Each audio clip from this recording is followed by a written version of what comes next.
Separuh bilang itu om yang muka kayak Chris John tuh. Apa yang bilang begitu?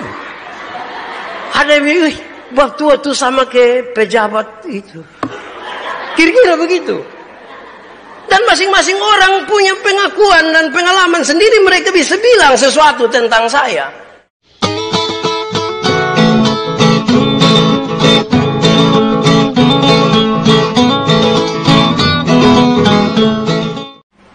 Saudara-saudara, tadi pagi saya pusing mau buat ini khotbah, bahkan pagi-pagi saya supir pelayanan tadi jam 6. Saya pulang, saya pun anak dong siap-siap mau sekolah minggu, saya tanya Dona, Gian, coba lihat Bapak. Terus dong lihat, saya tanya, menurut kamu dua yang di Manobe itu siapa? Karena memang harus ditanya itu. Saya takut dia jawab dan sampai dong sebut saya om itu. Saya takut itu. Menurut kamu dua saya siapa? Dona dengan sangat keras dia bilang, Bapak toh? Dia juga bilang, ho, Bapak. Terus dia pun mama sambung. Kenapa kamu sebut Bapak?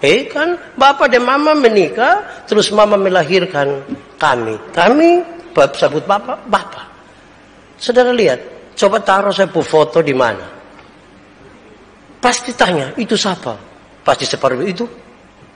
Om kepala botak. Pasti beda tuh dengan Dona. Separuh bilang itu om yang muka kayak Chris John tuh. Apa yang bilang begitu?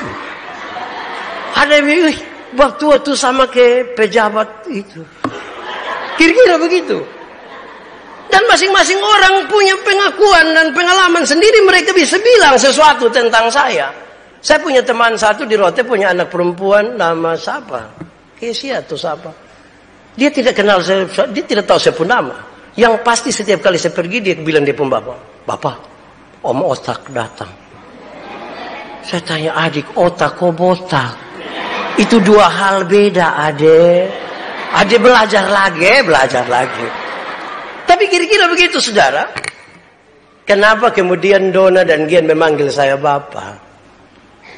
Walaupun kami mungkin jarang sama-sama lama, tapi minimal ada keintiman.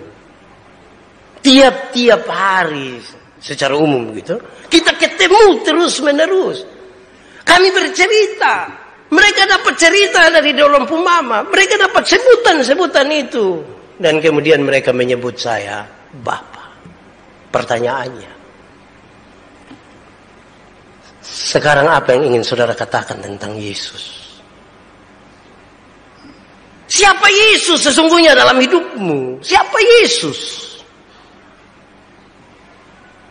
Kapan sesungguhnya saudara dengar tentang Yesus? Kalau kita tidak sedikit punya rendah hati, sedikit saudara, untuk dalam-dalam kita pikirkan itu, kadang-kadang itu hanya sebuah ungkapan kosong di mulut. Apakah jawabmu? Ya, saya percaya dan berjanji dengan segenap hati. Mulut yang kita ucapkan itu, kata-kata kita ucapkan lewat mulut, tidak berjalan sama dengan perilaku kita. Tidak sama. Makanya saya bilang, memang sering kali apa yang kita ucapkan dengan apa yang kita lakukan beda. Ada orang itu yang dia pikir lain, omong lain, bikin lain. Makanya hasilnya kelainan. Karena semua lain-lain. Kalau makin kenal, makin dekat, saya kira kita akan lebih jujur untuk menyatakan sesuatu. Saudara-saudara, kenapa pertanyaan itu penting bagi murid-murid? Sekali lagi karena sekarang Yesus mulai menuju kepada penderitaan dan kematiannya. Pengalaman kira-kira 3 tahun dengan para murid itu, saudara, yang mereka tahu bahwa Yesus itu pandai membuat mujizat, itu mereka lihat di mana-mana. Ada orang sakit sembuh, ada orang mati bangkit, orang lapar dikasih makan. Ini orang hebat sekali. Dalam pengalaman kira-kira 3 tahun dengan Yesus, mereka temukan Yesus luar biasa. Kalau ada pertanyaan dari para ahli Taurat dan orang-orang Farisi, Yesus cukup jawab 1 kalimat, mereka kalang kabut dan hilang. Itu yang mereka tahu. Tapi beberapa waktu ke depan ini, mereka akan berhadapan dengan Yesus yang sepertinya tidak ada apa-apanya. Yang hanya dia menanggung seluruh penderitaan. Pertanyaan ini penting. Menurut kamu siapa aku? Banyak orang suka bertanya kepada saya, Pak Pendeta, kalau Yesus itu Tuhan, Yesus Tuhan, kenapa kok pada waktu orang salibkan dia itu dia tidak kasih tunjuk apa kok? Misalnya pas dong mau tombak begitu betul langsung bilang boom. Pasti semua langsung percaya. Banyak kali kerinduan kita ketika melihat sesuatu yang tidak beres. Kita lihat ini orang ini kok sulit sekali diatur. Kita lihat ini orang kok nakal sekali. Terus kita bilang, wih kalau sayang Tuhan. Cek. Makanya kita tidak pernah jadi Tuhan itu. Kan begitu. Sekarang Yesus sepertinya nanti diam-diam saja. Dicambuk, diludahi, dipukul, disalibkan, tidak berdaya. Pertanyaan ini penting. Menurut kamu siapakah Yesus? Kenapa saudara-saudara? Nanti dalam perjalanan hidup kita orang beriman bersama Yesus itu, yang katanya kita percaya, tidak semua hal indah kok dalam hidup kita. Tidak semua hal indah. Kita masih baku sayang suami istri, tiba-tiba istri Tuhan panggil. Menurut saudara siapakah Yesus di situ? Saya ingat saya pembapa. Saya bercerita berulang-ulang hal ini, tapi saya suka ini. Satu saat ketika saya punya kakak kecelakaan, mati, ditabrak oleh tetangga. Saya berkhotbah dalam acara pemakaman itu. Saya tanya saya pembapa, Pak Manobe, di hadapan ribuan orang yang hadir, saya bilang begini, Pak, bertahun-tahun dalam kesombongan Pak bilang bahwa Tuhan itu baik. Bertahun-tahun Pak bilang Tuhan baik. Saya ingat Pak berdoa 24 tahun.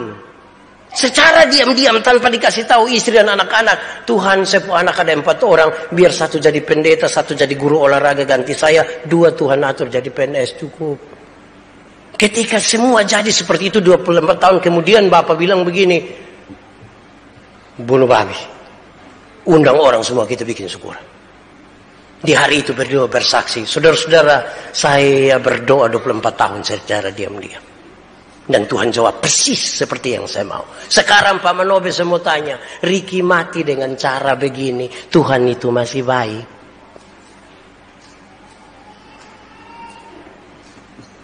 Mati pada waktu anak-anaknya masih sangat-sangat kecil. Tuhan itu baik. Beliau diam dan tunduk, saya juga diam. Kira-kira 2 menit saya biarkan kita diam saja. Kemudian beliau angkat muka sedikit dan beliau bilang begini. Ya, Tuhan itu baik. Saya tidak tahu apa yang beliau pikirkan waktu itu. Tapi dicoba-coba masuk betul-betul sampai ke kedalaman.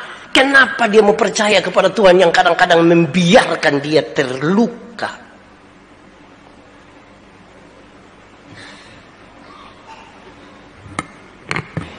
Karena pasti dalam perjalanan dengan Tuhan kita juga alami kira-kira begitu. Siapakah Yesus bagimu? Saudara, yang menarik kalau kita baca dari Matius 16, teks yang kurang lebih sama. Ketika Petrus menjawab, engkau anak Allah, engkau Mesias dari Tuhan.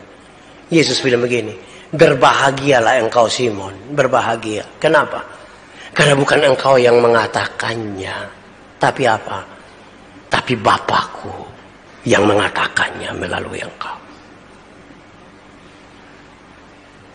Saya coba bandingkan itu dengan Yohanes pasal 14 ayat 26.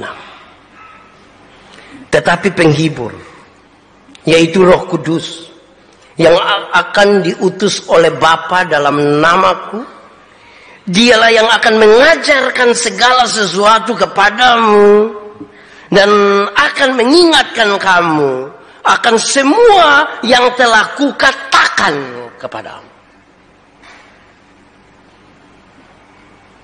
Ini dulu baru orang bisa katakan Yesus Tuhan.